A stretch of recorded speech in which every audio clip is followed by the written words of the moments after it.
Welcome to the Community Artists Collective's annual event. This year, the focus is the art of collecting.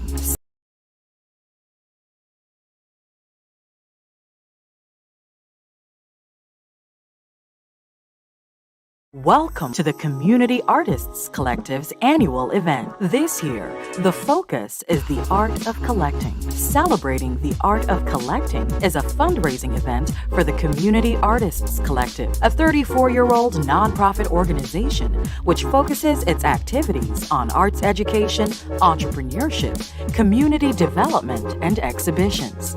But first, let's hear from the collective's founders. Go be you and your community. Hi, I'm Michelle Barnes, co-founder, executive director of the Community Artists Collective. I am Sarah Trotty, co-founder, board fundraiser of the Community Artists Collective. The Community Artists Collective is a 501c3 organization dedicated to providing the educational and cultural link among African American artists and all communities, inspiring unlimited creativity. Michelle and I are both art educators. We attended college together, became teachers in the Houston Independent School District, and trying to help foster that sense of creativity that's so important to all of us. We didn't want that element of humanity to be lost. And so it was a natural outgrowth of our beliefs. Started first with Michelle and Barnes Blackman Gallery, and very quickly grew into this community effort, hence the Community Artists Collective. And I would venture to say that if you spoke to almost any of the major artists who are Houston-based, now nationally, internationally known, there was some connection to the Community Artists Collective as they started out. So we are here for the artists at those early stages, and we support them to understand how to promote their work, how to get their work to the collectors, how to be entrepreneurs themselves, because it's more than just producing the work, and this is one of the things we talk about. And so we do a lot of community outreach so that people are aware of the artist, and the artists likewise are aware of the potential out there for their art. In this space, we feature exhibition programming and some of our arts education programming, though the space is limited. We do work in collaboration with schools, libraries, other community centers to offer education classes and to facilitate exhibitions in the most appropriate spaces. And I will add that we also participate with almost all of the festivals that you see in and around Houston, so we're very well known and recognized for the contributions to the arts here. And I can't not mention our quilting, which we think is an excellent program. Artists from the youngest to the oldest and most senior can enjoy the opportunity to piece their materials and come together with interesting designs. We have an excellent instructor, Leslie Abrams, who works with them, and we do these workshops weekly. I'm Michelle Barnes, co-founder, executive director of the Community Artists Collective, and I encourage you to go be you in the community. I learned a lot from that short. Through my website, Yes, you can order that. Oh, in the interview, can I mention your wife? Oh, yeah. Of course. Yes. Yeah. Are we ready? Oh, gosh. It is showtime. We're very excited to be here tonight. This is an evening benefiting Community Artists Collective, which is a seminal nonprofit. We're going to need to start over. I think we need to I start got a couple of questions. I have no idea what we're doing. First of all, are we on? We're live right now. Okay, hi everyone. So that answers that question. We are on camera. I didn't know if this was just audio. Carlos and Cece. Okay. Sorry. All right. So we're. Introduce yourself. Okay. Everybody who you are. And Take two. Good evening, everyone. We're really excited to be here at the Marks Collection with two of my favorite people and two of my favorite people in the art world too. Both of those are very true. And this evening is a benefit for Community Artists Collective, a seminal nonprofit in Houston, Texas, that has been showing the work and focus on African American artists for going on 35 years, co-founded by Dr. Sarah Trotty and Michelle Barnes, and Michelle is the executive director. And what's special about tonight is we are at Casa Marx, the Marx Collection, which is devoted to international, national, and Texas artists, and they're all presented in a very extraordinary way with an ongoing art dialogue. And then we're here this evening for a conversation with Lester Marx and an artist that I know is part of art history, Trenton Doyle Hancock. And, you know, this is a very special evening because this is not, none of us has met yesterday, okay? We have an ongoing friendship, and I just need to say a little something about both of everyone. I'll begin with Lester. There's not a museum or nonprofit board he hasn't served on. His house is always open to everyone, his collection. So we all feel when we see a Joseph Cornell or Carrie James Marshall or Trent Doyle Hancock, we feel ownership of that work too, and it's rare. And if you show up with an extra person at Lester Marx's house, that person, especially an artist, will be brought in immediately and really, really welcomed. I know Lester's on the board now of Community Artists Collective. He chaired the luncheon for Carrie James Marshall, also on the Contemporary Arts Museum board, core program at Museum of Fine Arts and Houston Arts Alliance. And he's been on every other board too, and we could go on for 15 minutes. And then with Trenton Doyle Hancock, he is the artist that has put Houston on the map. He's been in the Whitney Biennial, not once, but twice, and one of the youngest artists to do that, 2000, 2002. And Trenton has an extraordinary practice that we learned about through his show at the Contemporary Arts Museum in 2014, the awesome drawing show, Skin and Bones, where we were able to see his childhood drawings and the development of a cosmology with the Mounds, the Vegans, and Torpedo Boy, Trenton's alter ego. And these are more than cartoons. They address the issue of race in America, an ongoing dialogue that we are really need to continue very importantly today. And I think what's really significant about Trenton, he's shown so much internationally, nationally, in MoMA, in Whitney, in the Metropolitan Museum collection. He's also been a huge part of the Houston community. He was in the Skin and Bones show, curated by Valerie Cassell Oliver at the Contemporary Arts Museum in 2014, which was named by Wall Street Journal one of the top 10 shows in that year in America. He's also been Texas Artist of the Year in Art League in 2017. The Menil had an awesome Works on Paper show in 2019, and then we interviewed him at Paper City a number of times, and I remember one was on the eve of your Mass Mocha show, which was epic. And we've covered, and your work is so innovative, and I know it's in Museum of Fine Arts collection, it's in the Dallas Museum collection, Fort Worth Modern, and I know anyone that goes to the Jardinier is going to see your epic tapestry, which is so exciting. So without further ado, I want to have and listen to a conversation. I'd like you both to talk about when you first met and how everything began. Well, first I'd like to say thank you, Catherine. That was such a eloquent and informative and beautiful kickoff. So thank you. Trent and I have been friends for, let's just say a couple of decades. I think that the most interesting thing I can tell you about our relationship is that I am Trent's adopted father. He is part of my family. He is my son. Very honored to have someone so famous and talented as you. And that is because when I was on the core program at the Museum of Fine Arts Houston, Trent was a core fellow, and I was lucky enough to be his adopted father. And I had the good fortune of picking out the best core fellow ever, and I've had the good fortune of being connected ever since with Trent, and the even better good fortune of, I think I have 7 of his works, and 5 of them are huge. So I'm very invested in Trent, both emotionally and artistically, because he is a great guy. Trent, one thing I'd like to start with is people hear that you're from Paris, and because you're so debonair in both looks and your art, they assume it's Paris, France. But that's not the case, is it?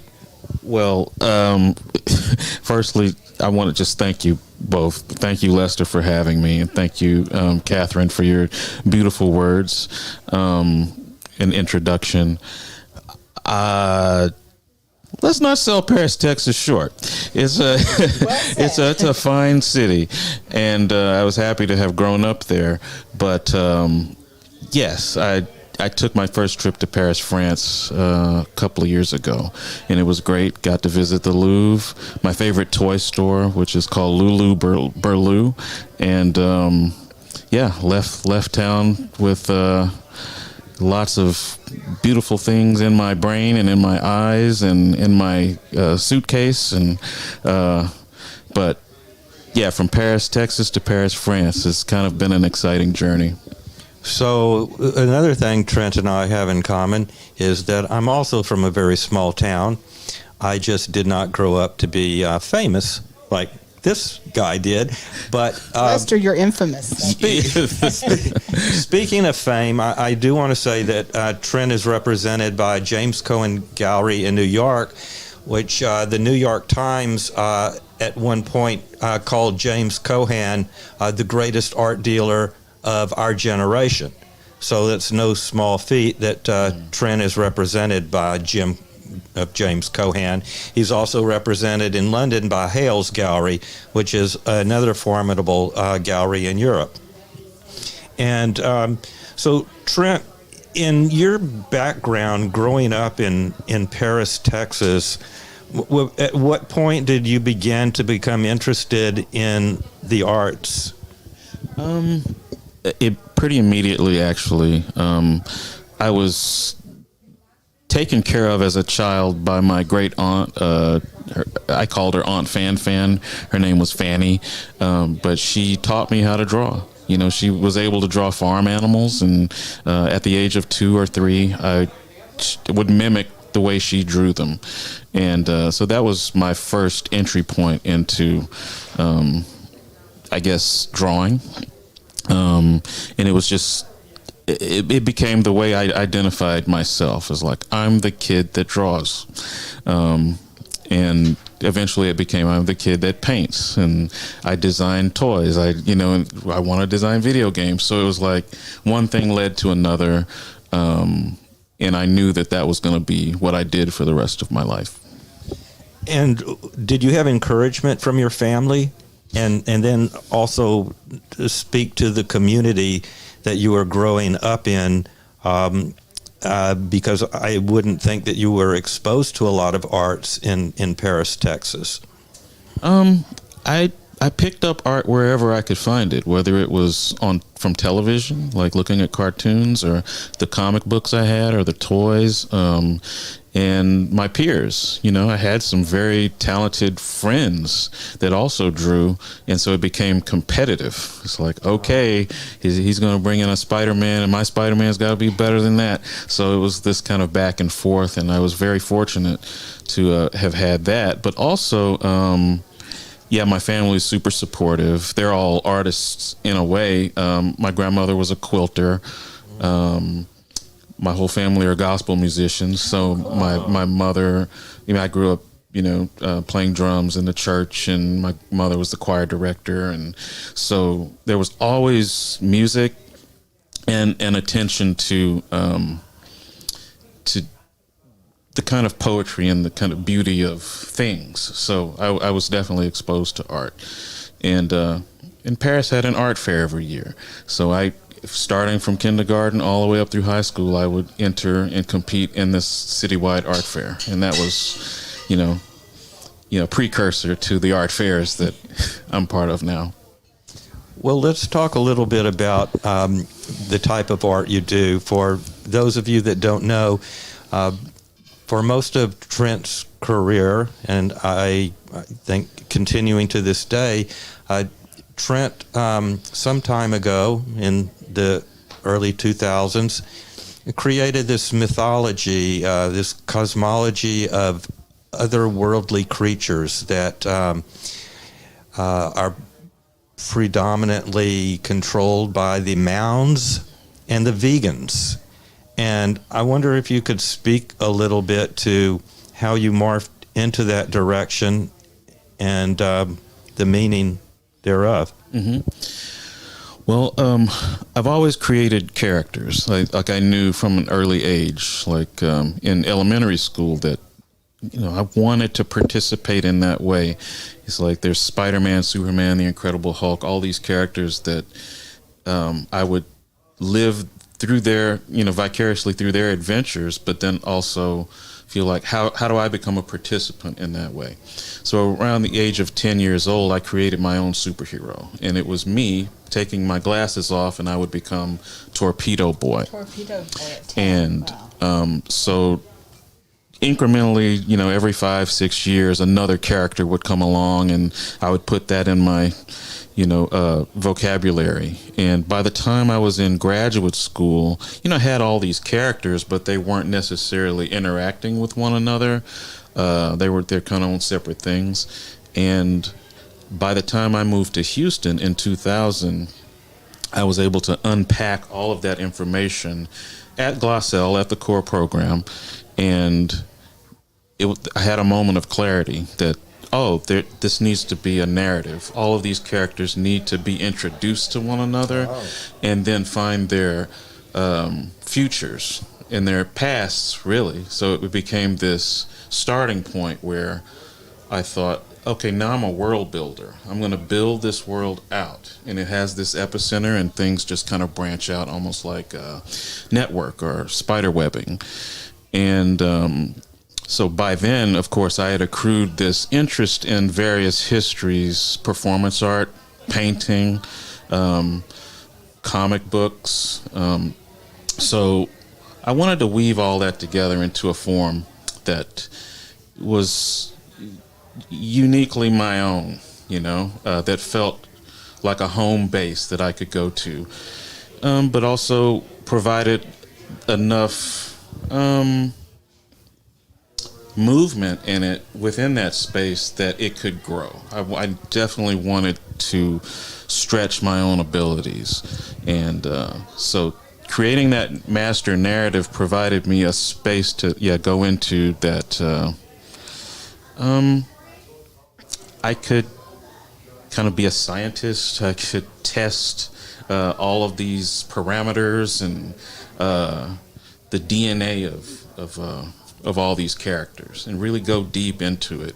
And that was 21 years ago, and now I feel like I'm just learning who these characters are. So have these characters become, in essence, your best friends? Or is there a tension between you and them? Or are they you? Best Torpedo friends, Boy? Best friends, worst enemies. It's kind of everything. But I guess in a sense, it's a equilibrium, a way for me to stay equal to the rest of the world when things aren't going, the way I feel the world should be going, perhaps politically, culturally speaking. I can go back to that work, and I have these characters that I then can test out ways to bring, I can bring stories and solutions out of the story into my real life, and then I can deal with people, I can deal with the world, I can do this thing. So it's the work is very personal and very much about how to maintain an equilibrium. You mentioned political. With the racial unrest that we've had over the last few years and the very hideous political environment we've been through, it seems to have possibly influenced your work somewhat in that I've seen some of your newer work has brought in some Ku Klux Klan elements to it. Yeah, I mean that was part of my work in the 90s. It was actually in like 92, 93. That's when I first did my first deconstruction of the Klan. I didn't know that. Yeah, so it actually goes much further back than anything topical or polemical right now, because I've always had this understanding that something's a bit askew. I wasn't able to articulate this in 92, but now I have, like, looking back over the trajectory of my art, it's always been about probing into not just myself and my own boundaries, but cultural boundaries. And it's a lot about naming, like who has the power to name things, who has the power to, open doors and provide agency. So that's always been a big part of the work. And, the characters, the Mounds and the Vegans and Torpedo Boy, it's a power dynamic, like when you really look at those stories. So in my own way, I've been testing that stuff through the paintings, through the stories or performances or what have you. It's I've always been in that space. So in some ways I look at the news now and it's just caught up with where my brain was in graduate school. I was fortunate enough to see your show at Mass MoCA. Mass MoCA is the physically largest museum in the United States. It's located outside of Boston, a couple of hours south. And they have the single largest gallery space in the United States. It's about a football field in size? It's roughly the size of a football field, yeah. What I saw in that football size space that Trenton put on was really indescribable. There were so many different elements. One thing that makes Trent unique is that, as he mentioned earlier, he's not just a painter, a quilter, a weaver. He's a toy maker, although I'm not sure, and a toy collector. I wonder if you'd speak to that a little bit. Right. I can't speak about the toys unless I speak about this idea of truth. And for me, I've always been super interested in things that I feel are not fake, not trying to be something that they aren't. So I know I've always loved toys. As a child, of course, all children love toys, but I probably went past my expiration date in terms of collecting and being interested in that stuff well into high school.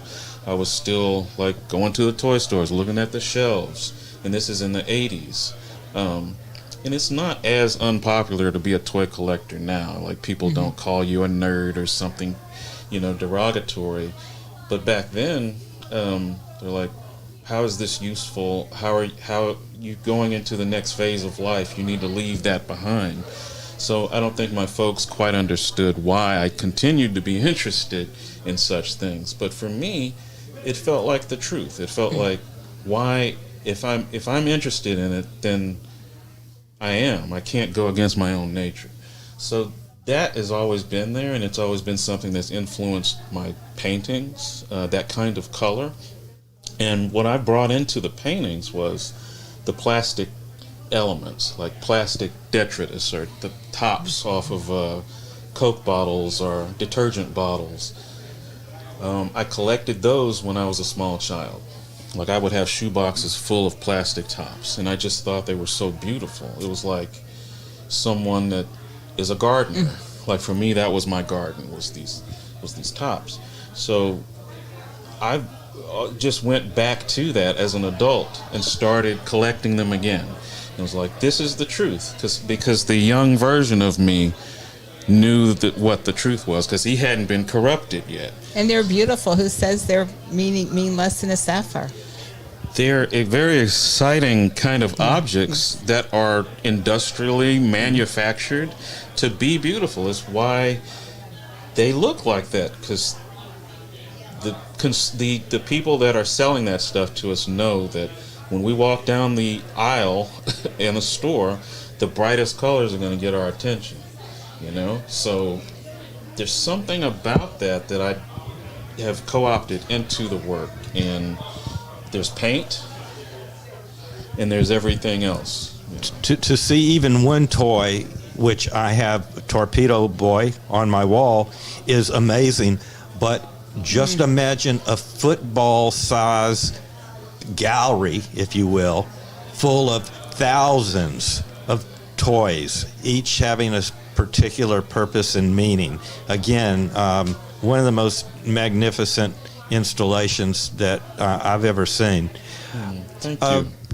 Trent, you mentioned about opening doors. One of the things you've done that is truly unique is you've opened so many doors for so many people here in Houston, not just artists, but organizations. You've given of your time so gallantly and generously. I'm sure that was something that was inside you as you were being raised, And being part of you were the being part of community, the second nature. Well, growing up, my family, they were, very, like do unto others as they, you would have them do unto you.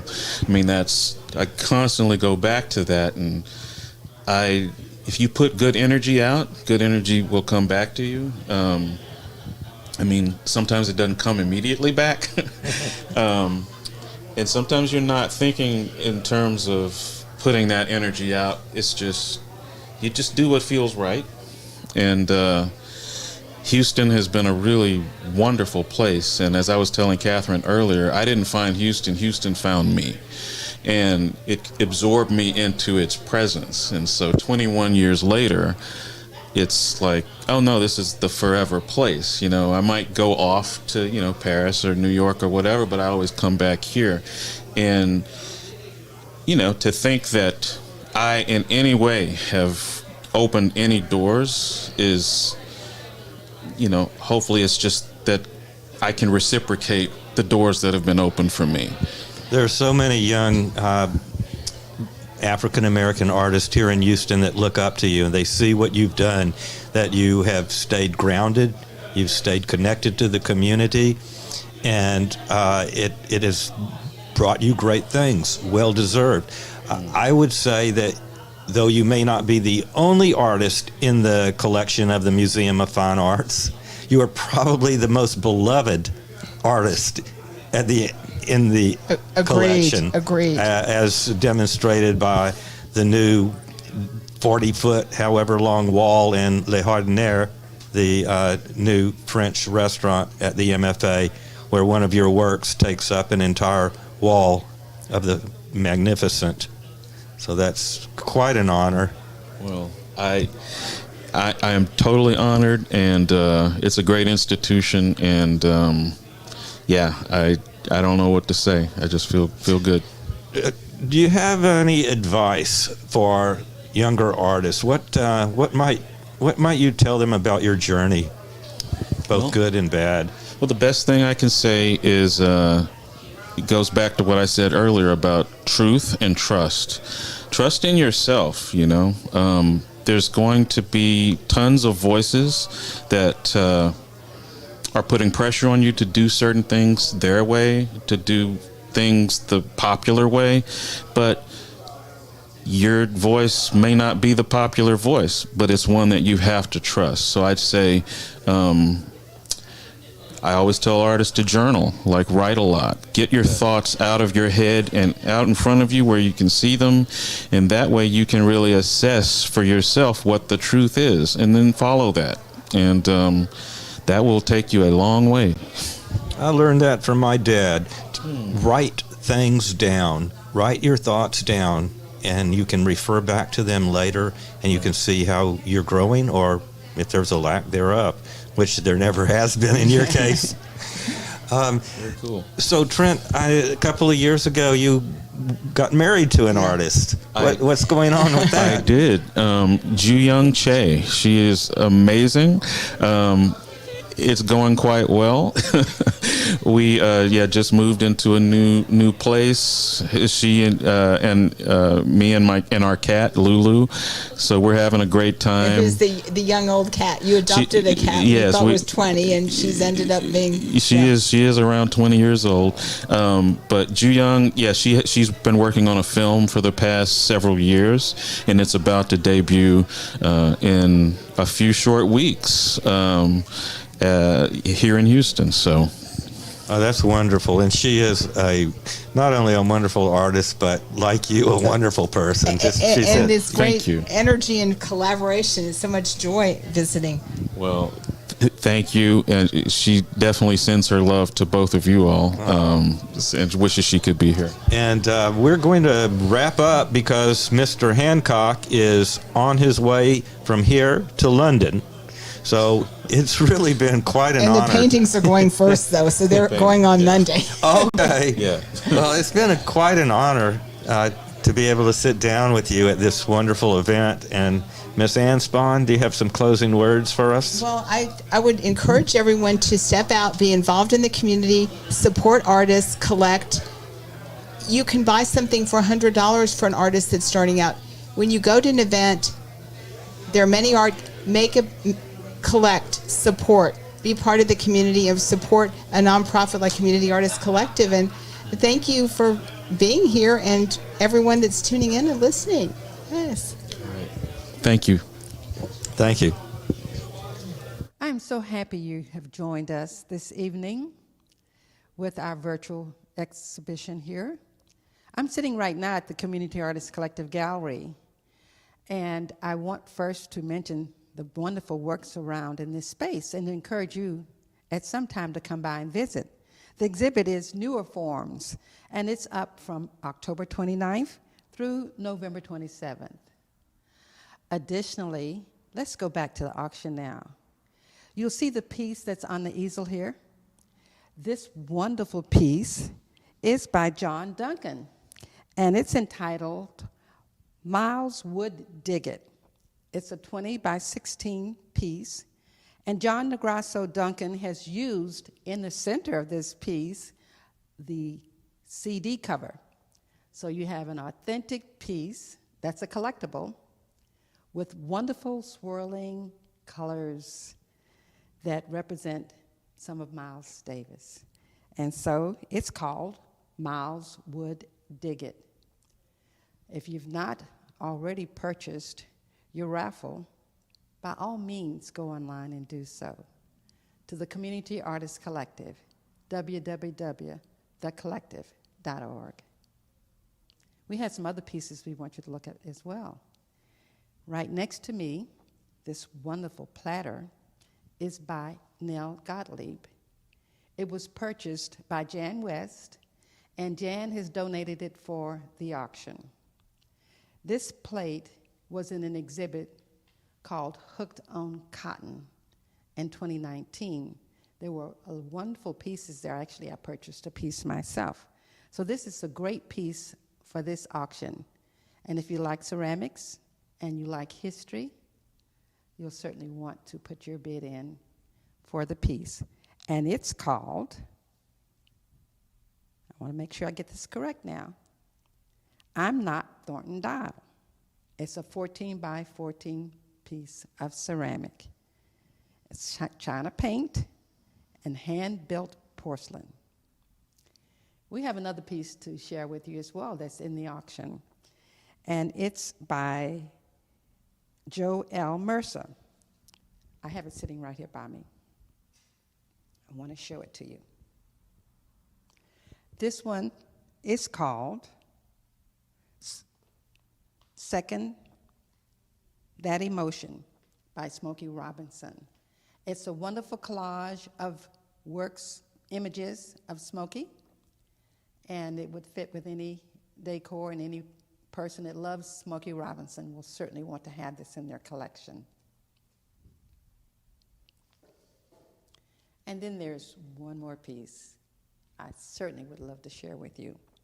It's by Daniel Testfay.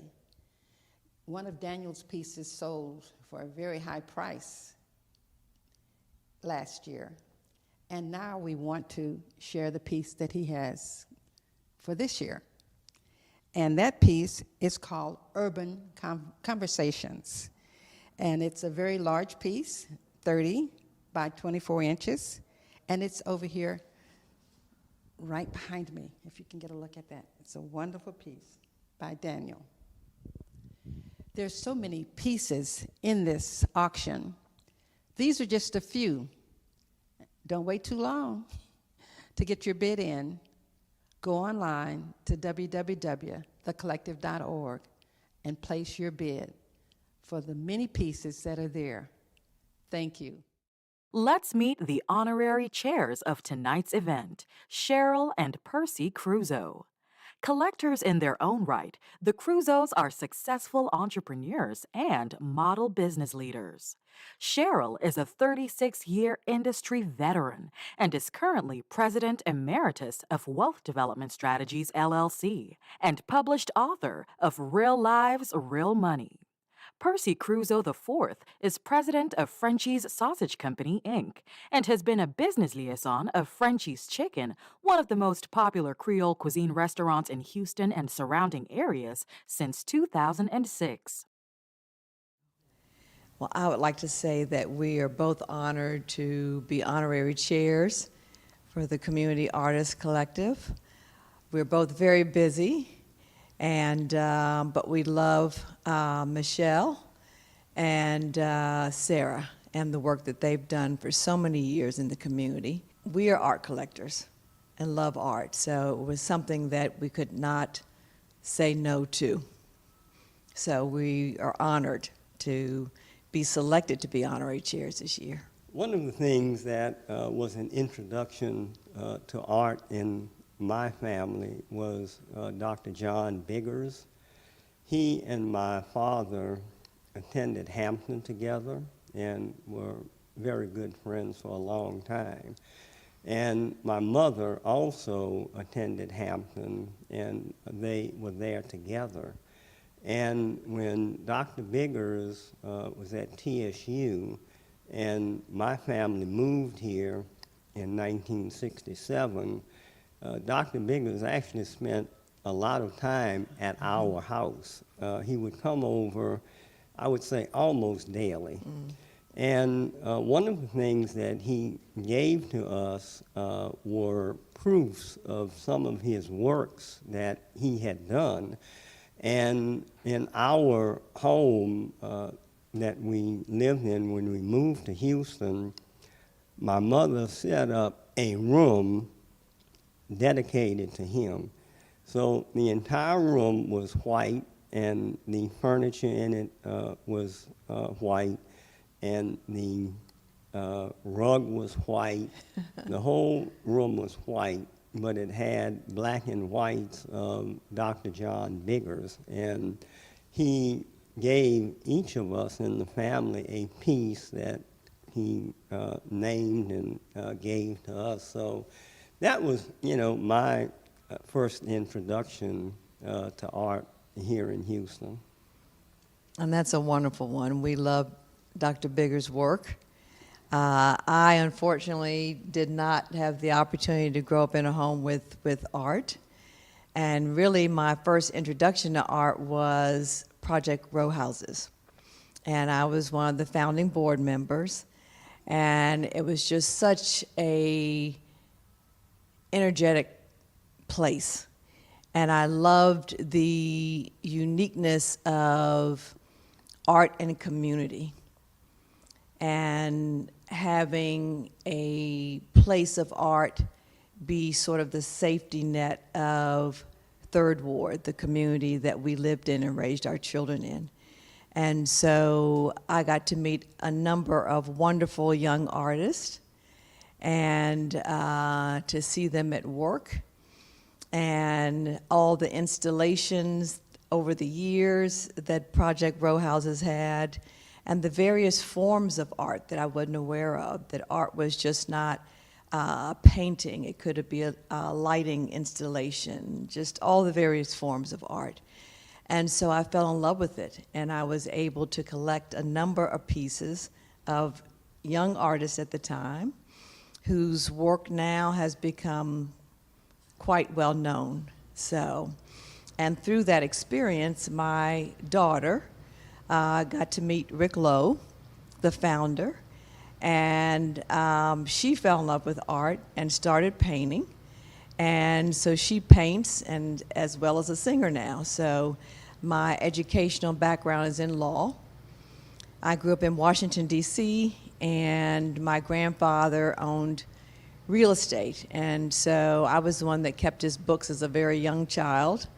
And so I think that's where I got my entrepreneurial spirit from.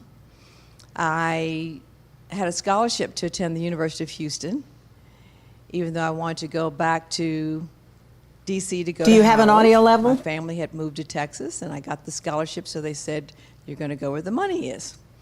And so that's what brought me to Houston.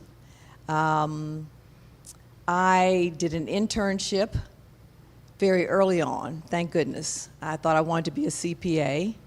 And after that internship, I learned very quickly, excuse all the CPAs, but that I did not want to be a CPA. And I wanted to do something that had a little bit more variety in my day and something that allowed me to have a direct impact on people's lives, and in particular, that had a direct impact in a positive way on the African American community. And so I set out with this goal of financial literacy in the African American community and financial empowerment in the African American community. And I think it, for me, all fits back into our love of art. We love walking into our home that feels like history. And art to me tells a story. It's history. It's the one thing in life that I feel bridges. It's a way of communicating across races and gender and everything. And I think it is spiritual for me. And so the pieces that we select, they just touch me. And I have a great friend, Tina Knowles, and as a very young woman, I kept saying, you know, I'm not sure what to call the genre of art that I like. And she said, don't worry about that. Just you collect what warms your soul and what speaks to your soul. And so that's what we've done. And we have a very eclectic collection of art. That some of them are what we might call the masters, like Dr. John Biggers, and some of them young and aspiring artists. Some of the pieces are from Africa, we have pieces from Greece, we have pieces from Cuba, so just worldwide, and just pieces that have spoken to our souls. So. Well, I moved to Houston in 1967. And my dad started Frenchies in 1969. At the time, I was at Texas Southern University. And after graduating from Texas Southern, I went to work for Ford Motor Company in Kansas City. I worked there 5 years, and my dad called me one day, and he asked me to come back to Houston to work in the family business. And his wise words to me was that I would never own Ford Motor Company. So, you know, I absorbed that and said, you're right. So I came back in 1977 to join the family in the family business. So one of the things that I learned after coming back is that my dad was very involved in the community. And whatever was going on as far as fundraisers, activities to raise money, give money, my dad was always there to support. And it didn't make any difference what it was he supported. And so I do the same thing now, is that we support everything that we can. And a lot of times you can't do big things, but you can do small things. So, for example, us chairing this event is a small thing. All it takes is, just some time out of our day to be able to do it. But I would say that we look for opportunities to be of service to the community. And what I have to realize and what I tell people is that my success, our success, Frenchie's success, comes from this community. And it's not from outside this community. I mean, it's right here in the middle of it. And so I have to give back. And it really makes me feel good that I can give back. And when asked to do something, I almost never say no. And so we are just, honored to be able to chair this event. And as Cheryl has said, it kind of, strikes our heart with art, something that we love, cherish, and collect. I want to say that I love the Community Artists Collective because it exposes young people to art. It exposes the broader community at large to art, something that I didn't have the privilege of having when I was young. And I think it's so very important, especially for the youth, to be exposed to all forms of art. We love what we have collected. The pieces that we have are part of our family, and it's something that we want to give back to the community once we're no longer here.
Hello again.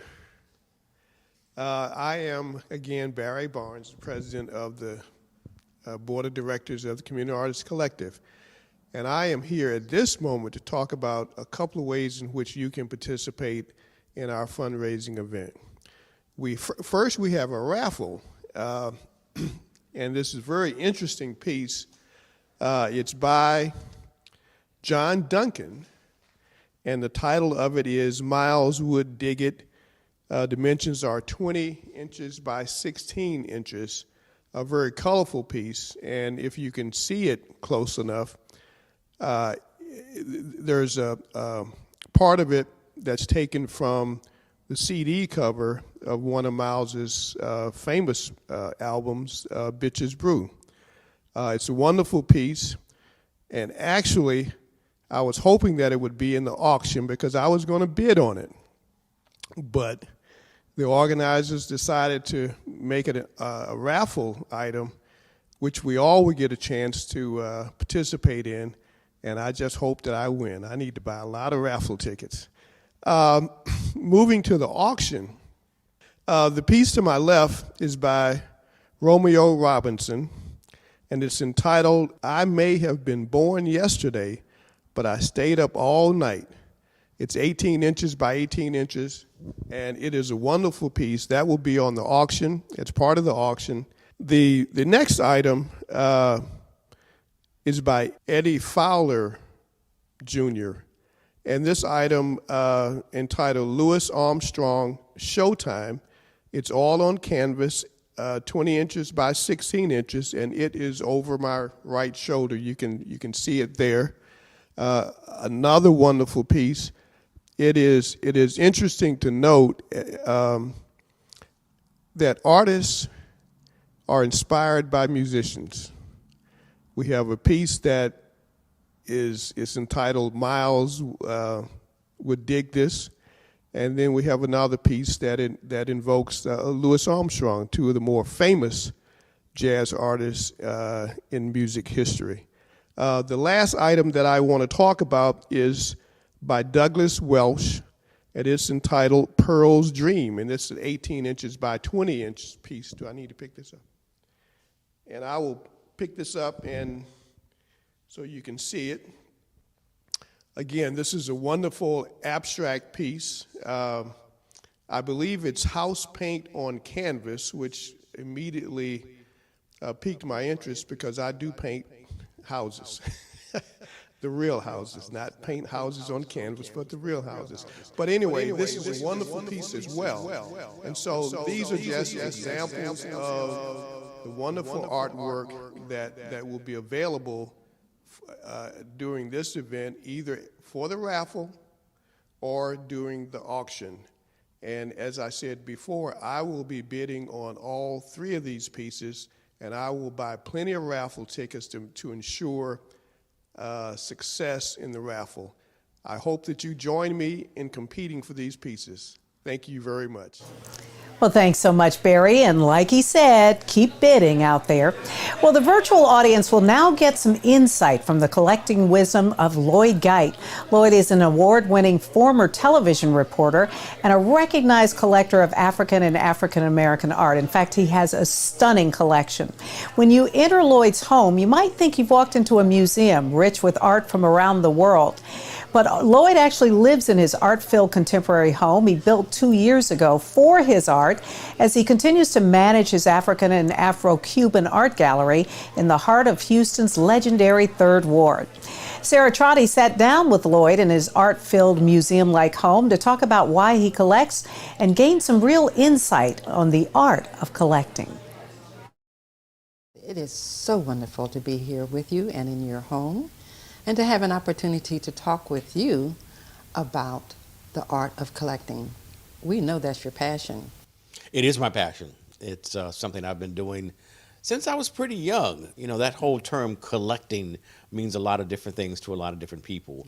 But as a child, I had an eye for art and a desire to collect art. But then the art that I collected as a child, of course, is not the same art that I collect today. So collecting is a long-term endeavor. So what kind of things did you start out with? What caught your eye and what started this passion? It's funny, but I've always liked images of black people. Okay.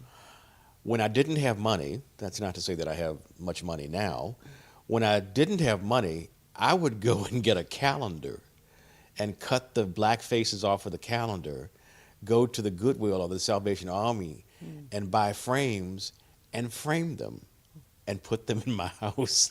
You started that as a young... I started that at a very young age. Middle school, elementary school? Probably middle school. Probably middle school.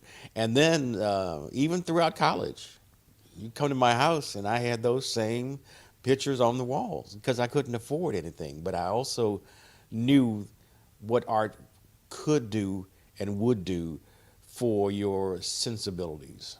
So was there a relative or anybody that inspired this passion? No. Or how did it start? No. I just think it was something that was within me. Okay. It's just like I've had a fascination with Africa since I was a child. And nobody put that there. Somebody put it there, but not anybody who was a relative or a friend or none of that. Because back in the day, you know, we weren't really collectors per se, even though that's not a new phenomenon of collecting, but nobody in my family collected art. Yeah. Usually it was just a picture of Jesus Christ on the wall or something And like that. thank God we didn't have a picture of a blonde, blue-eyed Jesus Christ in our house. Okay. I don't know why. Maybe I'll ask my mother that sometime, but I don't know. We never had that. So what about school? Was there any impact from that direction? None. I think I was just a regular kid at a regular black school where nobody even talked much about art except an art class. But I have been given a good eye to see art and to appreciate art and to understand how art can influence your psyche, your well-being. I love coming home. I love coming home because I'm greeted by my art. Yes. And it gives me such a great feeling to be around such wonderful pieces. And that's why I collect. I mean, psychologically, it has an effect on me. I can understand that. And last year we had that kind of focus on the impact on art, on our mental abilities and thoughts. So that's an important way. And you knew very young that you wanted to collect art.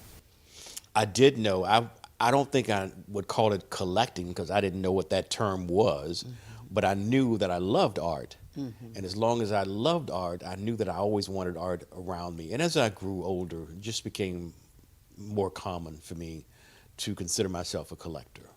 But you didn't think about being an artist. You started writing, maybe? I started in television and print. Okay. I've never thought about being an artist, even though I think at an early age, that was one of a vision that I had that I could, in fact, have been an artist. But writing and television won out. And so for 25 years, I did that. And it was time for me to move on to another life. So I'm living another life, and part of that life is collecting and enjoying art and selling art and helping other people to become collectors and to enjoy art and to understand what art can do for you and those around you. I mean, people come to my home or to my gallery, and they are just enamored by the large number of pieces and just the color and the feeling that's in the art. People really, it resonates with them quite a bit.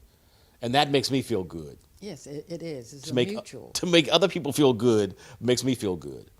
And my art makes me feel good. Yes, so your opportunity to travel and see other parts of the world, did that also influence your... Oh, that is primarily what influenced my collection at a later date.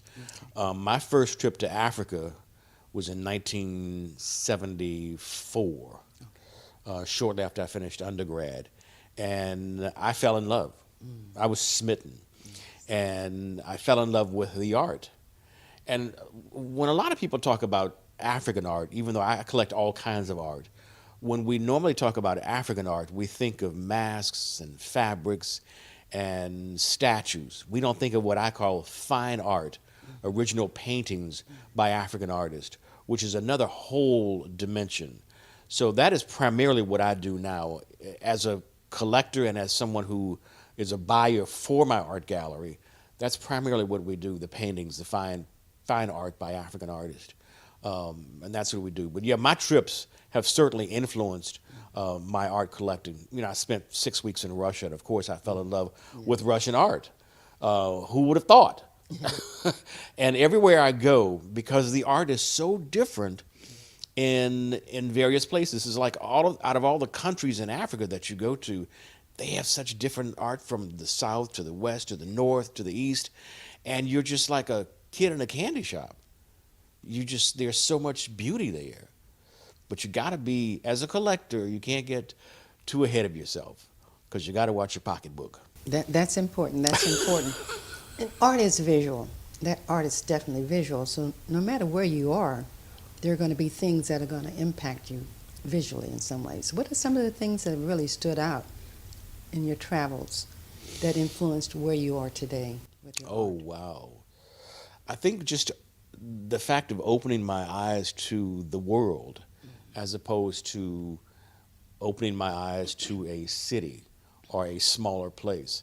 I think when you travel, especially international travel, you begin to see things in a whole different light.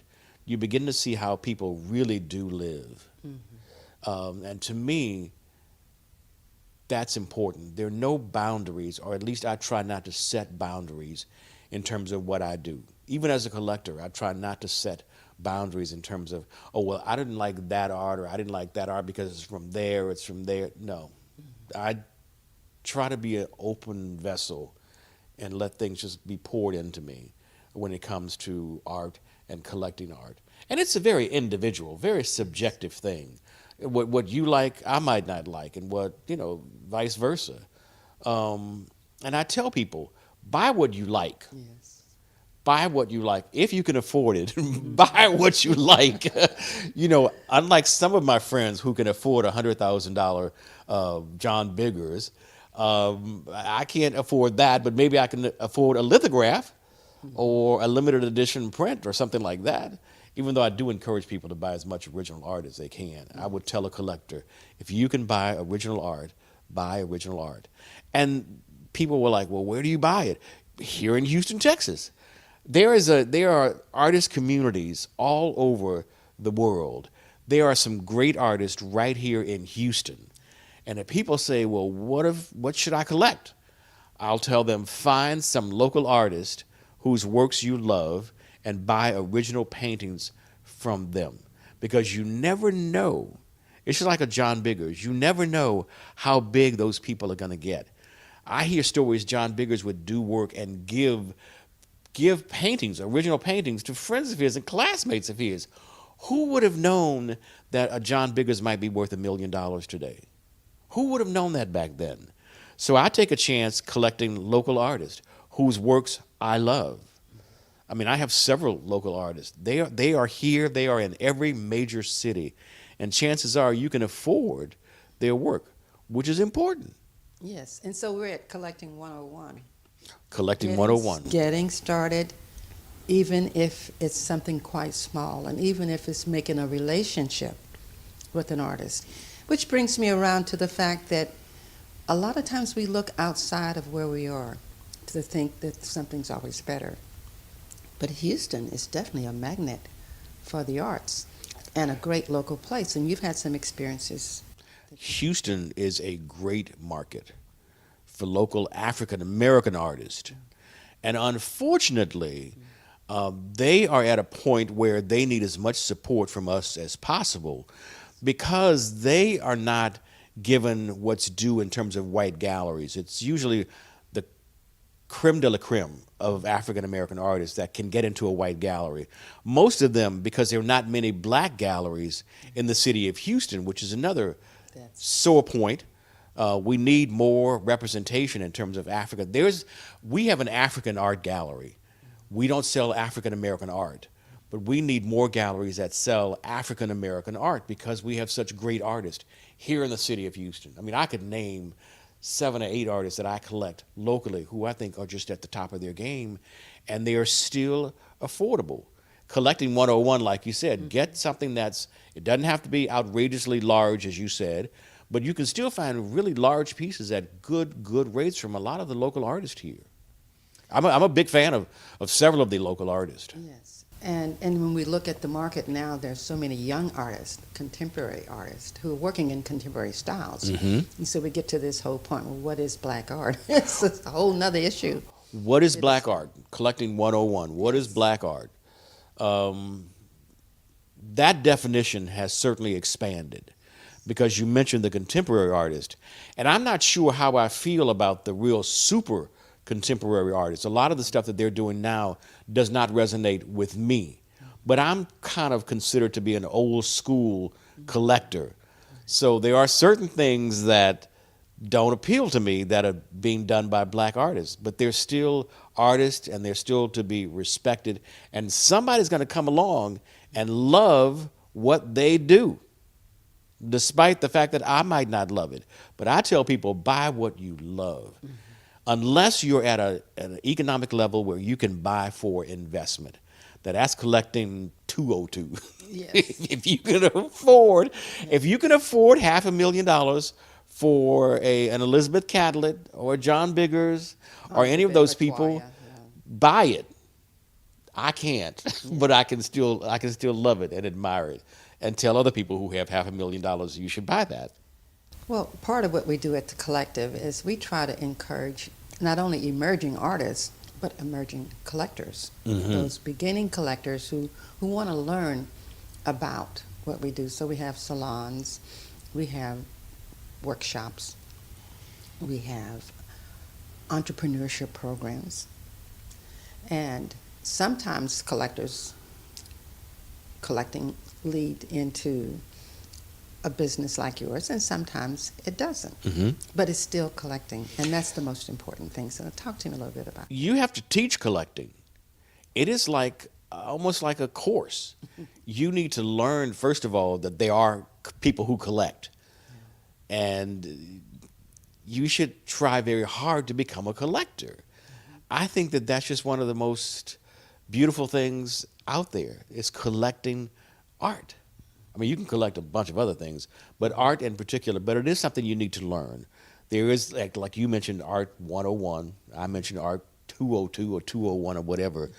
There are things that you need to know to protect yourself. I mean, how do you decide what's valuable in terms of art? That's another whole class on collecting 101. How do you know that is worth $500,000? Who said that that's worth $500,000? And unfortunately, a lot of African Americans are not the ones who are putting price tags on this art. It is somebody of a European descent who's putting prices on our art. And at some point, we need to twist that. And we need to decide what, in fact, is valuable and not let somebody else decide what is valuable. And I try to do that in my business. I decide what's valuable in terms of African art. Somebody might say, well, what gives you the power to decide? Well, what gives them the power to decide? At least I'm closer to the table, being of African descent myself, where I can do that. But that's another little tidbit for collecting 101. And so this is where we come into that term called provenance. We look at how do you research, how do you find out about it? I've found that a lot of collectors not only collect the work of an artist, but they also read about that artist. They follow the artist, right? They go to the galleries, the exhibits. They see what other people say about them. They see how many people are collecting that particular artist. So there are many ways of finding out about the artist. They look at, well, how much more has someone else paid for a work that's similar? Mm-hmm.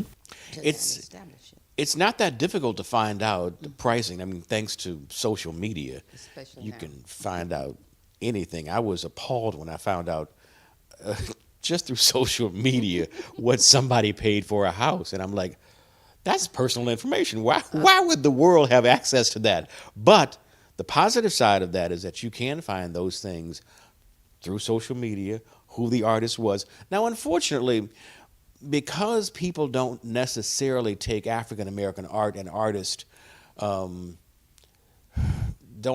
hold them in such regard, that there's not a whole lot of information about African American and the African American artist community.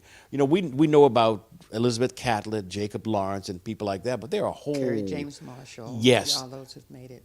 All of those, but there are a whole bunch of people that we know nothing about. So we need to be diligent in trying to document more documentation of who these artists are, and that's another Okay. 101 collecting. Then you bring me to something else. The writing about the artists, the discussions, those kinds of things. How does that help inform one?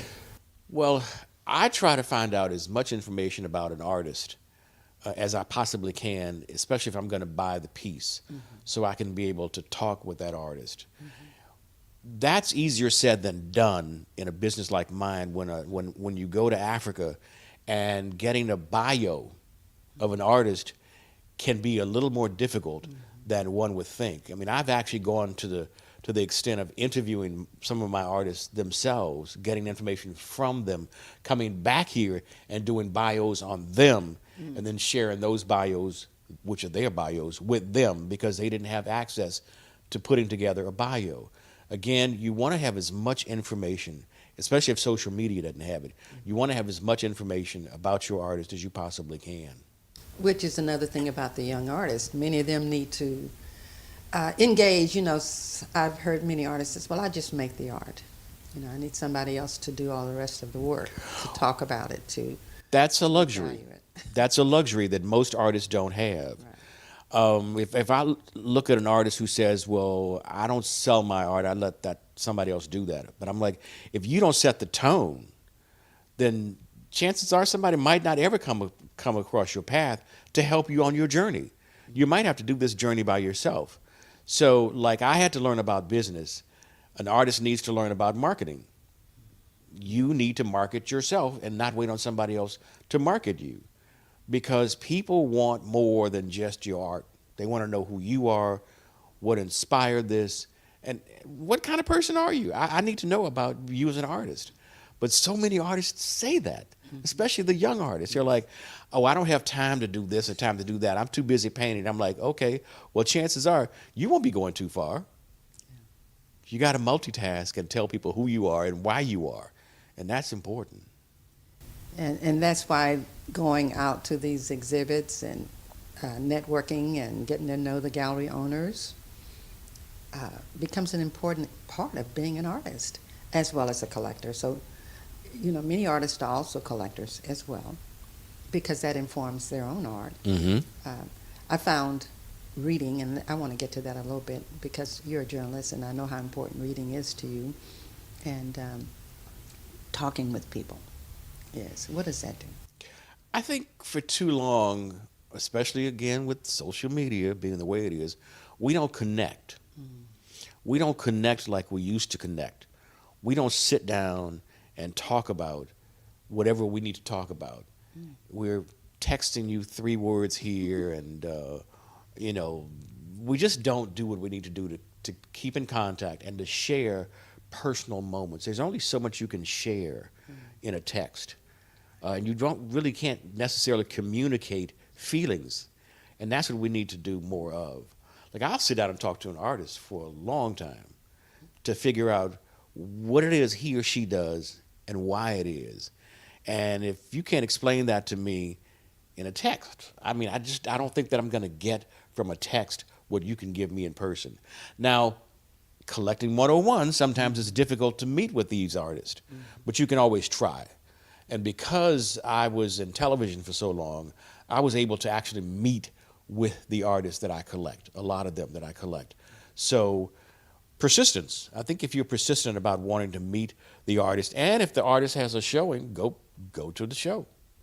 Try to corner him or her and talk about art. People don't do that enough. They don't ask enough questions. That's what you got to do. That's part of collecting 101. So we're looking at a number of things. We're looking at communicating. We're looking at experiencing the art itself, being around it, being around opportunities to see the artist at work and with others, as well as getting to know the work. I mean, would you say buy a piece of work the first time you see it, or how do you go about that? Now, if I really like a piece, let's say the piece costs $20,000. I might ask and I'm not 100% sure, but I might ask the gallery owner, can you put a hold on that piece, that $20,000 piece, for 24 hours and let me sleep on it? And chances are they'll say, of course, we can do that. So that way you don't let it get away like I've done in the past and let things get away from me. There's nothing worse than falling in love with a piece and the next day somebody else comes and buys it. That's a hard one, especially if it's an investment piece.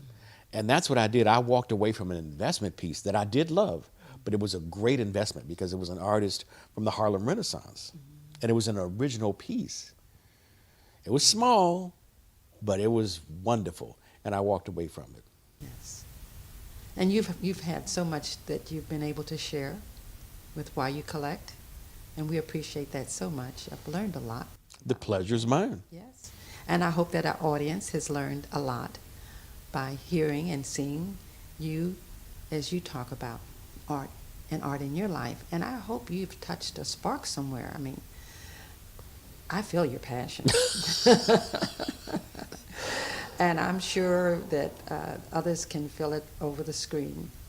And if they can feel it that way, then hopefully we'll encourage them to go out and to become collectors. Become collectors. Go to these galleries, meet these artists, meet the gallery owners, understand how you can start. And you don't always have to have a lot of money. No, you don't. Some people allow you to do the layaway plan still. Mm-hmm.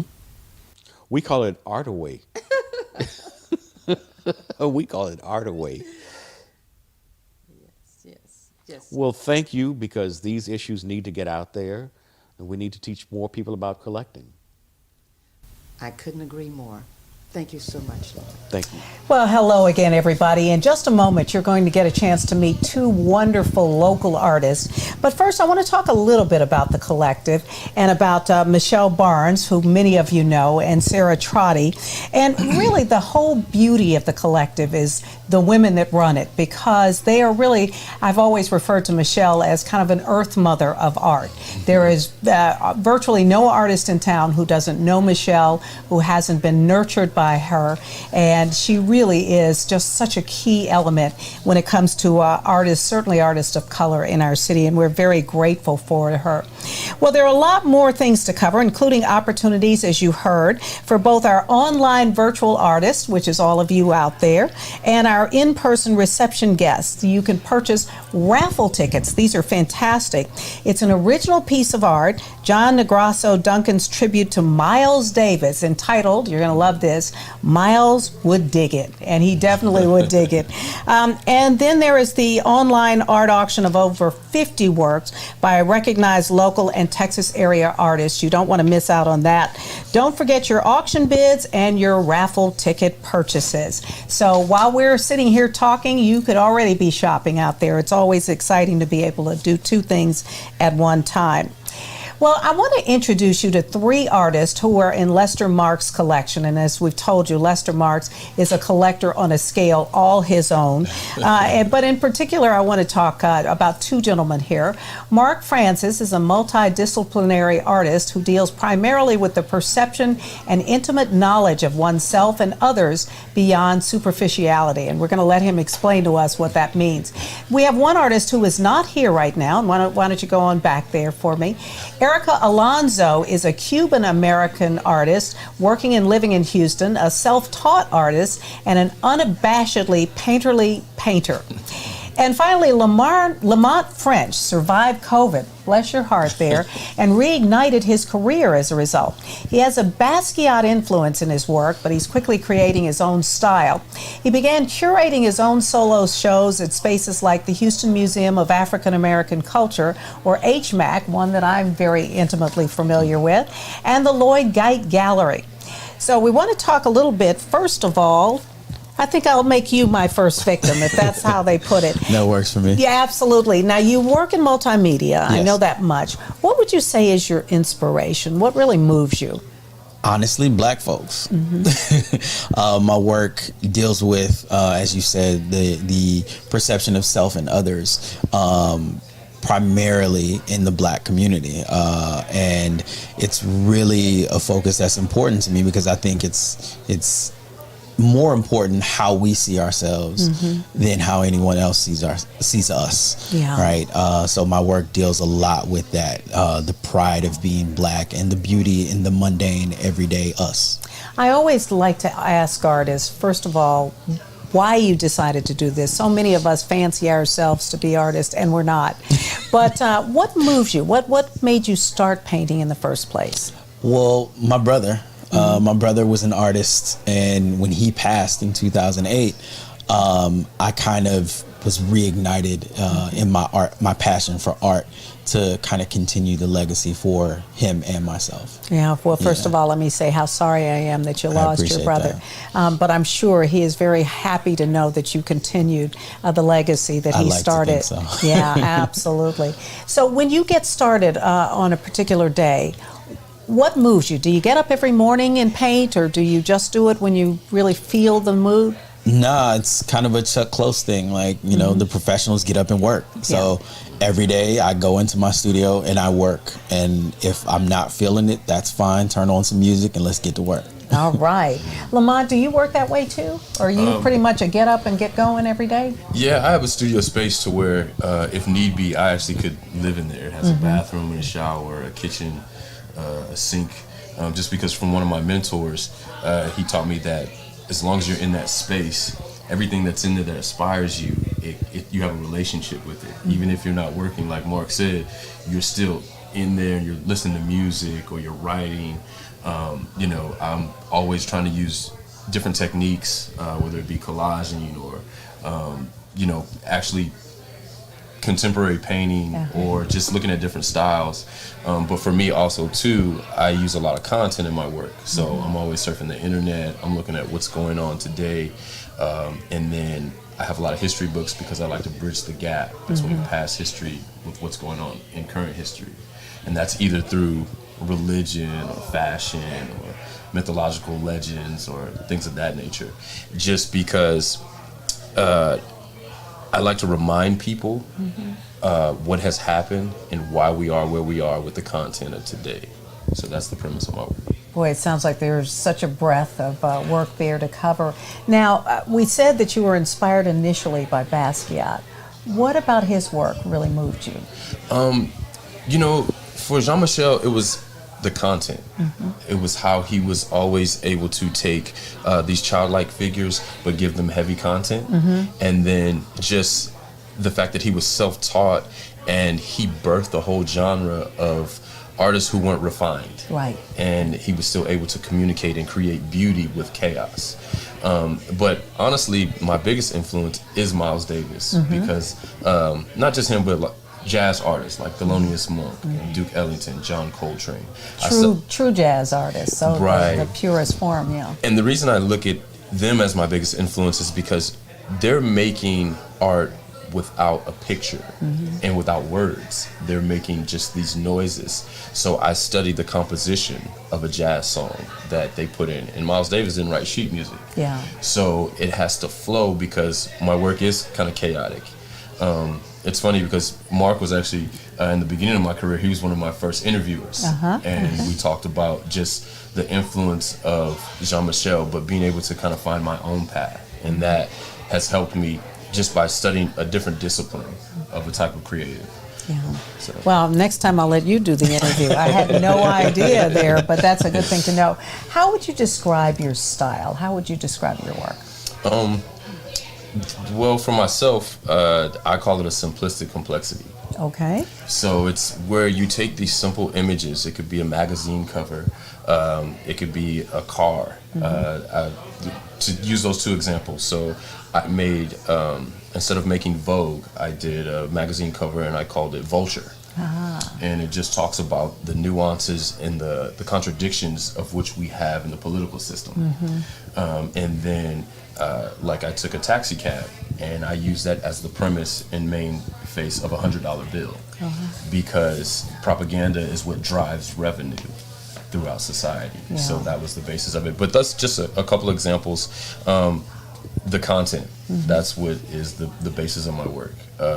And I just try to take the techniques and the materials and layer them and just, I present it in what I like to do is take an uncomfortable conversation and dress it up, get people to come into a room and lock the door.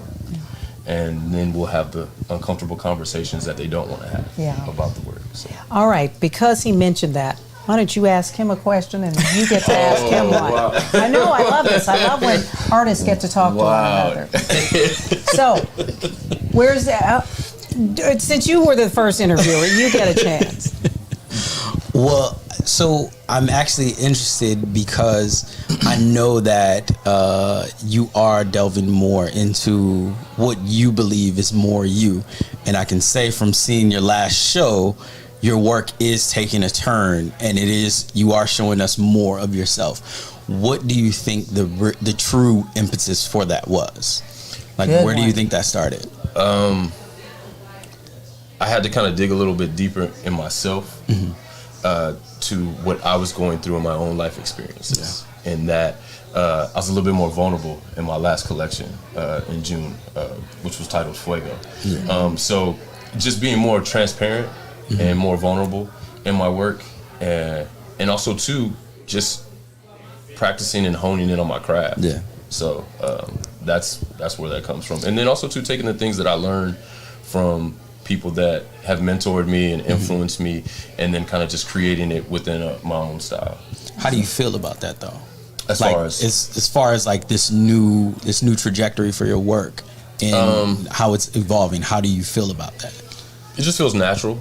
So, and I think that's why the work it's becoming better, and the opportunities that I'm starting to get are presenting. And then you start to hear more people get away from describing my work like Basquiat's, and it's kind of, you can tell it's Lamont French's work. So.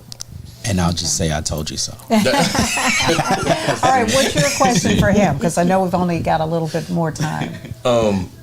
Just because, I kind of know Mark's journey, and I know where, the photography aspect of where you came from. So what made you kind of hone in and focus and take that leap? Because I remember when we talked about you taking that leap. Yeah. Well, my necessity to create came from a necessity to live.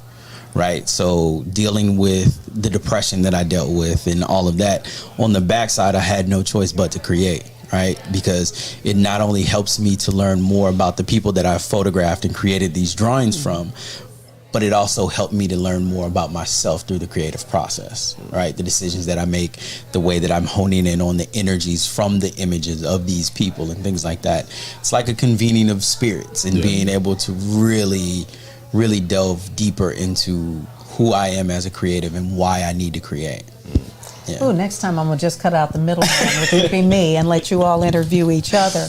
But a question I have for future artists out there, and I don't know how both of you arrived at this decision, but there are a lot of young people who don't realize that being an artist is a full-time job, that it really is a career choice and not just something you do, in your off hours. What would you say to would-be artists out there who are really contemplating this walk of life? The best piece of advice I can give is actually one that the Marcellus patriarch gave to all his boys. If you have a fallback, you're gonna fall back, right? So if you're gonna make art, if you're gonna make music, whatever you're gonna do, you have to commit to it. And there's always a way to make money, right? But there's not always a way to fuel yourself in a way that doing something that you're passionate about does. Yeah. So just not having a fallback, focusing on what it is that you want to do and pursuing it doggedly. Do you feel like if you don't make art, you won't be able to breathe? Is it that kind of a motivation? Yeah, it became that. Yeah, yeah. It became that. It's part of a much longer story, but yeah, it absolutely became that. Yeah. What about you? What would you tell? For others? Me, I'm going to quote the one of the trio of the CEOs of Rockefeller Records, Kareem Burks, and just say, bet on yourself. It's as simple as that, because if you bet on yourself, you're not gonna let yourself lose. So, and you kind of got to dig deep down in the pit of your stomach some days, but still you have to, because it's you locked in the studio. It's your ideas. It's you that has to commit and actually make the work. Even if you have influences, it's you that actually have to put hand to paper, hand to canvas, hand to paintbrush, things of that nature. So, like I said, I would just say bet on yourself. Now, you both do mixed media, is that right? Yes. And that's the thing. Mixed media is it's exactly what it said to be. It's a handful of different things. So. And do you just look at objects? Do you just look at objects and say, that's got to be in my next piece of art? Sometimes. So, in other words, do you build from the outside in or the inside out, I guess? Do you find something and say, this is speaking to me, I've got to figure out a way to tell its story? Or do you kind of have a big canvas in the beginning and things make their way there? For me, maybe I'm not asking that clearly enough. No, you're asking fine. Yeah. For me, I have a photographic memory, so I can actually see the image in my head. Wow. And then I can find trash or just anything, foam board, cardboard, and use it. I'm just trying to get the image that's in my head, from color to aesthetic to even how it's framed. I can already see it in my head. Wow. And that whole photographic memory thing is a whole conversation in and of itself. Yes. Have you always known that about yourself? That if you Yes. saw something, it sticks there forever? Well, I'm a former athlete, so that kind of honed in my mind, because you have to see how things move before the actual game day. So that's where that comes from. Wow. All right. What about you? Does it work from the outside in or the inside out? It depends. It's a form follows function kind of thing, right? So my mixed media work that I'm doing currently is portraiture. So generally, I'm thinking about what the subject had on when I photograph them, because I go out and I photograph people first. So I'm thinking about what their clothing look like, and that's where a lot of the mixed media comes in. I use different sorts of decorative paper, rice paper, and mulberry paper to create their clothing. So it's what gives me the same feel but stands out at the same time. So not really focusing too much on the exact look, but what it needs to feel like, what will pull people in and engage them. So it just really depends. Now, do you paint from your photographs? Yes, but I'm never going for a hyper realistic rendering. It's always something that feels a little bit off, but I do want you to feel as though you're convening with the people that are in the images. Well, you guys, we are getting the big wrap, but I've certainly enjoyed this conversation with both of you. As a collector, I love to hear the process, and you have been very helpful in sharing that. So thank you so much, Mark. Thank you. Lamont. Thank you for talking with us. Absolutely. Definitely. And of course, this is work you'll all want to see, believe me. Well, I'm going to turn it over now to Reggie Quinterly and company once again, while your virtual and reception guests out there take that important moment to purchase an additional art raffle ticket and bid on your favorite art auction item here. Trust me, this is a fantastic raffle, and you'll be mad at yourself later on that you didn't decide to do it. And in the meantime, of course, keep on bidding. There are some fantastic pieces out there. Thanks, guys, again. And we're going to turn it over to Reggie Quinterly. You guys, I had no idea how long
Norman Nelson, managing partner and management committee member of the law firm Linebarger, Goggin, Blair, and Sampson, LLP, is being honored as the Community Artists Collective Patron of the Year. I am Barry Barnes, the president of the board of directors of the Community Artists Collective. And we are here during this virtual event, virtual fundraising event that the collective has on an annual basis. And at this point in time, we would like to honor the Linebarger Law Firm. And we have here with me Norman Nelson, who is the managing member of the Linebarger firm. Over the years, Linebarger, through the help of Norman, has been very supportive of the collective and in our endeavors. I think for at least the last 5 years, Linebarger has made an annual contribution to this fundraising event, which has allowed the collective to persevere through the years, and particularly through the last 2 years during this pandemic period.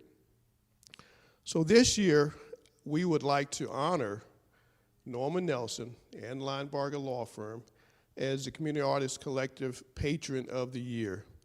And as a indication of this honor so that they can display wherever they choose in some prominent place in the law firm, we are proud to provide this gift as an indication of their support and an indication of our appreciation of their support. You know, Linebarger has been in the community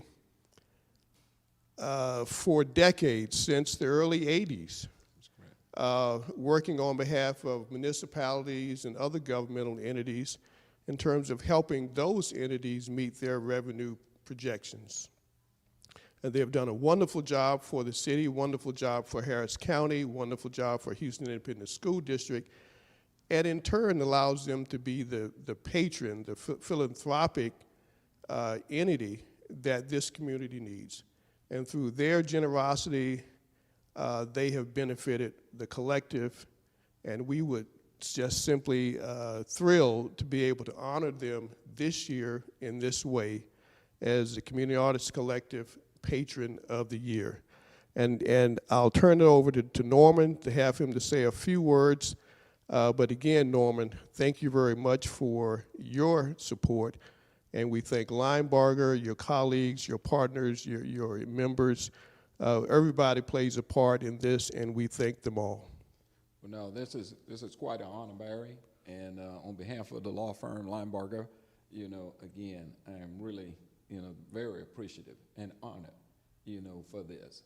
And this is, it's almost like, I don't know what to say. This is very nice, very nice. And so, again, on behalf of the Linebarger firm, as people, we collect receivables, delinquent taxes, fees and fines, you name it. And as the old saying goes, nobody likes a tax assessor collector. Well, we represent the tax assessor collector and the governmental entities. But Linebarger, we really want to be a good corporate partner.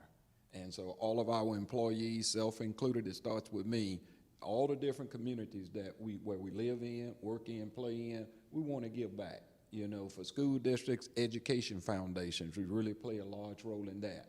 And so again, it's really my honor, as the managing partner to accept this on behalf of the firm, because the firm really wants to be out there in the communities that we represent. So again, thank you, and look forward to many more years of working with this group. That is correct. Well, thank you, Norman, and we, in turn, are looking forward to many more years of your support. Thank you very much. Thank you.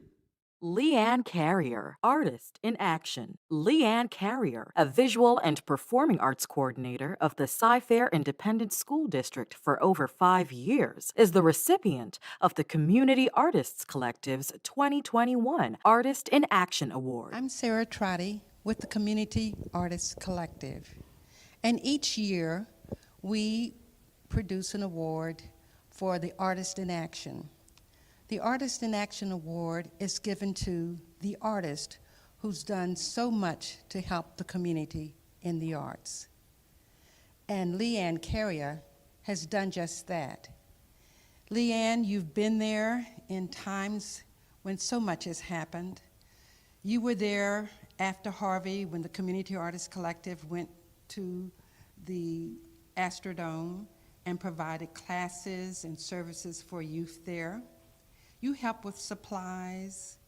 You gave of all of your time, regardless how long it took. You were also there to help us in many other activities. You were very active with the mural programs in the city of Houston. In fact, I think you were almost a leader of that. And as well, you have offered your time and skills to help with art classes.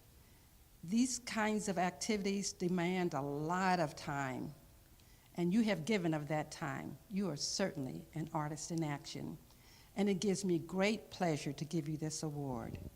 The 2021 Artist in Action for Lee Carrier. Thank you, Dr. Trotty. This award is such an honor. First of all, I wasn't expecting this at all, and this is just truly my wildest dreams, just to receive an art award for something I'm doing in the community, just because that's not the reason why I have that I'm helping out the youth and doing arts in the community and trying to spread advocacy for art education. But most importantly, the reason for doing this is because of the students. And so being able to receive such an award is just, it's an honor, it's a blessing. And I also wanted to thank the Community Artists Collective for your influence and impact in my own professional journey and personal journey as an artist 20 years ago, as well as just this continued support from the Community Artists Collective and my art endeavors as a professional artist. So thank you. Thank you. Carol A. Pinkett is receiving the Collective's Beverly P. Harmon Service Award. Beverly served as president of the Community Artists Collective Board for 3 years after first serving on the Advisory Council. She was committed, passionate, forceful, professional, and served with humor and grace. A perpetual plaque and award in her memory was established in 2019. Good evening.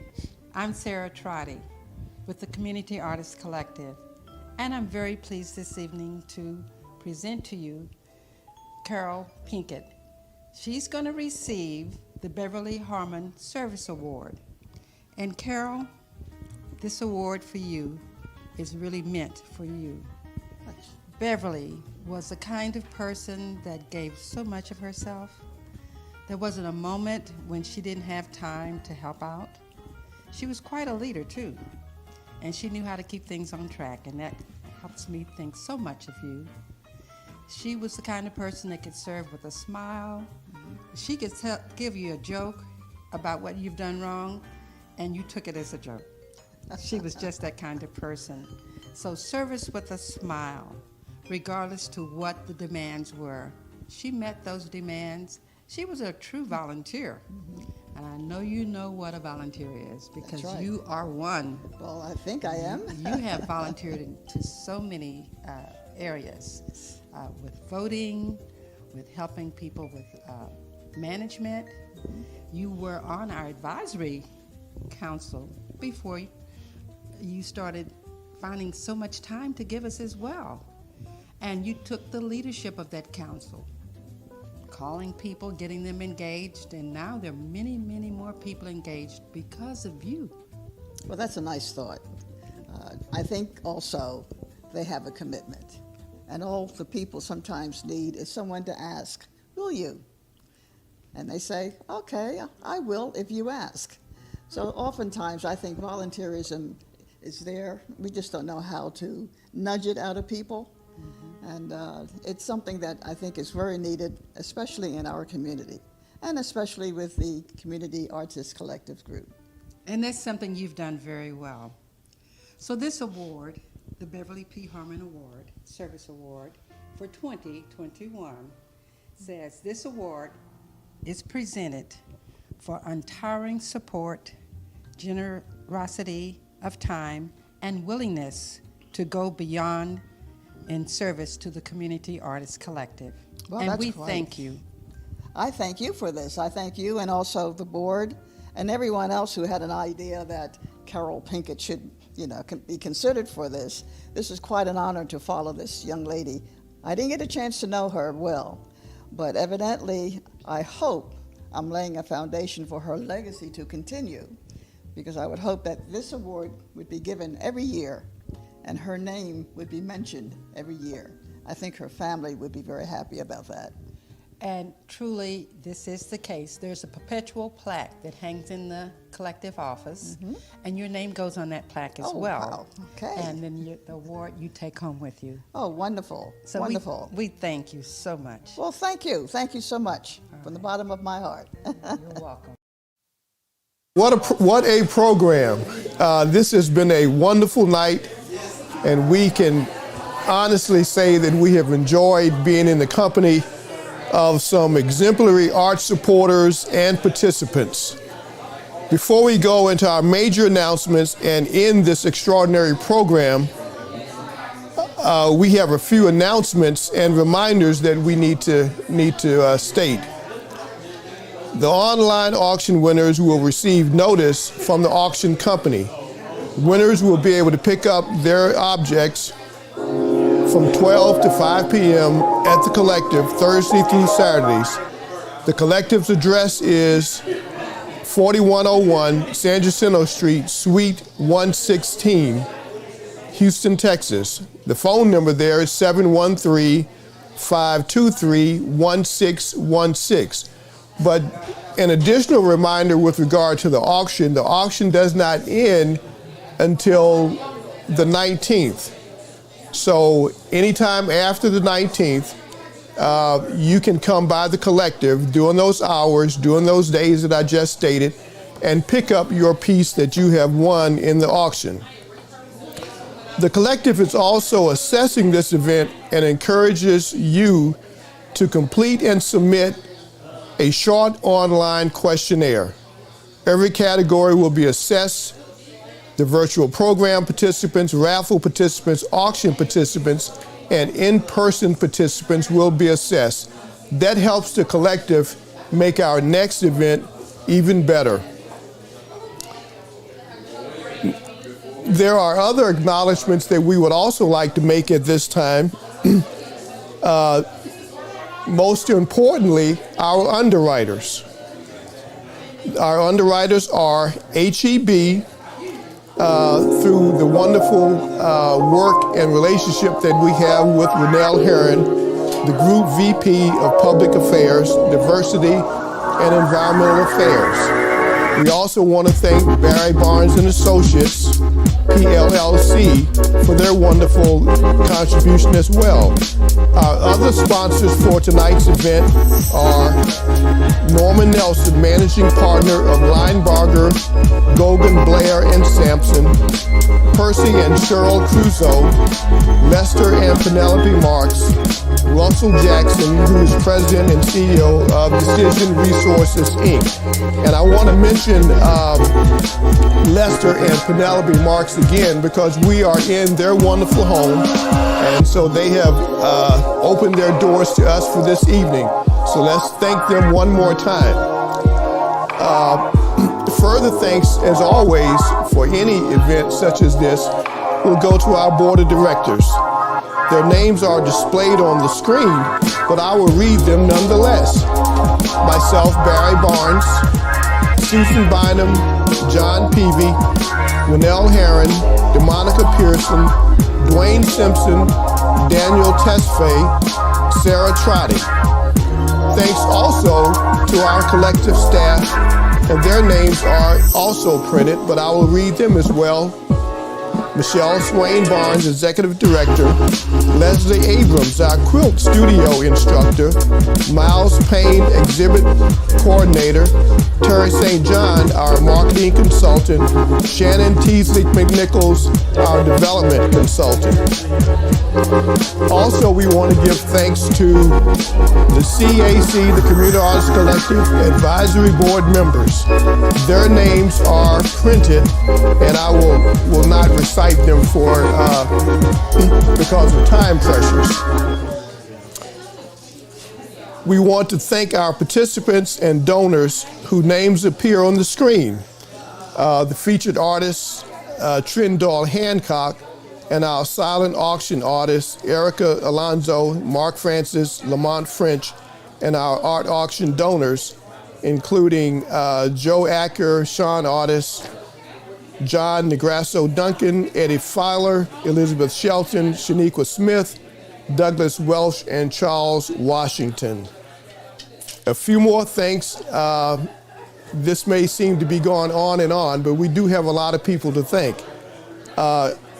The people who worked on this wonderful program, including some of our committees, are Logistics, Sarah Trotty, Chair, Dayla Wade, Co-Chair, Lester Marks, Member. Programming Committee, Carol Pinkett, Michelle Barnes, Maggie Blocker, Gwen Frederick, and Neil Klein. Publicity Marketing Committee, Terry St. John, Michonne Benson, Denise Lopez, and Miles Payne.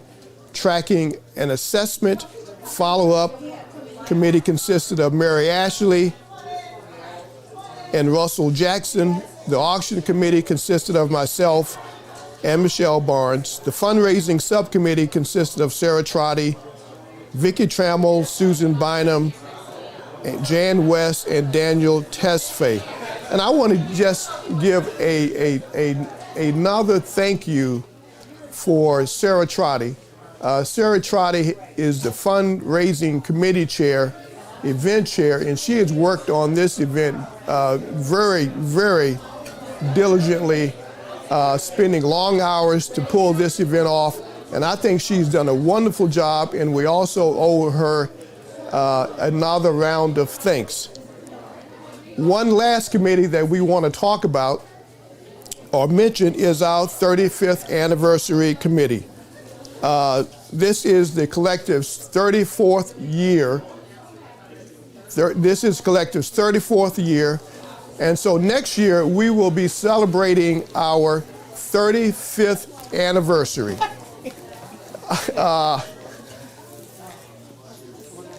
As the balloons come in and we begin to celebrate,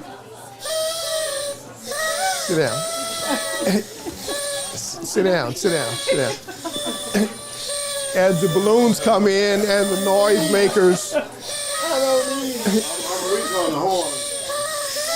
and we begin to celebrate our 35th anniversary coming up next year, we do so in anticipation of a wonderful celebration, a wonderful event when we may be free of COVID restrictions and we can all get together and celebrate the arts and enjoy one another and come back together as a community on behalf of the Community Artists Collective.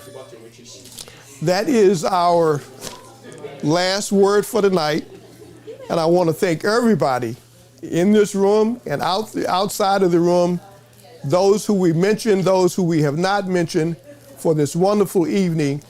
And we give special thanks for Percy and Cheryl Crusoe, Sarah Trotty, Michelle Barnes, our board of directors, Lester and Penelope Marks, our host and hostess for this evening, and certainly Melanie Lawson, who has provided the wonderful MC. I don't want to call them services, but those are services with love and community involvement. And with that, I guess we can say goodnight. Do we have a theme song?